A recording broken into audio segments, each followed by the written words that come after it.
questions. Okay, just my final question, if I may.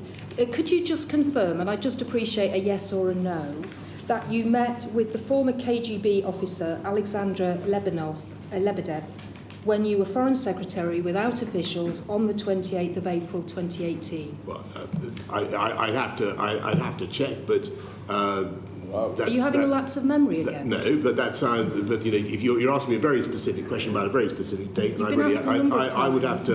I'd have to get back. I certainly have met the gentleman in question, who's without officials, who used to be the proprietor of the London Evening Standard. When I was Mayor of London, so I certainly am not going to deny having met Alexander Lebedev. I certainly have. As far as I remember, he used to own the London Evening Standard. Yes, but with officials when you were Foreign Secretary. Did you meet with officials or without officials? I certainly met him without officials. Right. And you know, as I say, he's a perhaps you could write to us with proprietor of a perhaps you could write to us with a specific very happy specific answer to that very specific question. Yes. Meg Hillier. Yes, can I just follow that up? Prime Minister, I mean, you said you met her without officials. Was that presumably was when you were Mayor of London?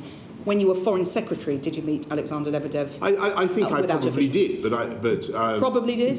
As I said, I would need to check. You used to regularly meeting him. I mean, is it probably because you meet him often, or probably because you can't remember?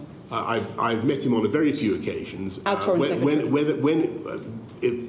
On the occasion you're mentioning, if that was when I was Foreign Secretary, then yes. Without officials. Yes, I mean, that makes sense. Did you report to your officials that you had met him? I think I did mention it. Yes. And where did you meet him? You know, I met him in Italy, as it happens, but I really, you know, I forget. Anyway. Well, perhaps you'll write to us. Personal engagement, was it? Yeah. That's Personal exactly right. engagement initially. We'll move on.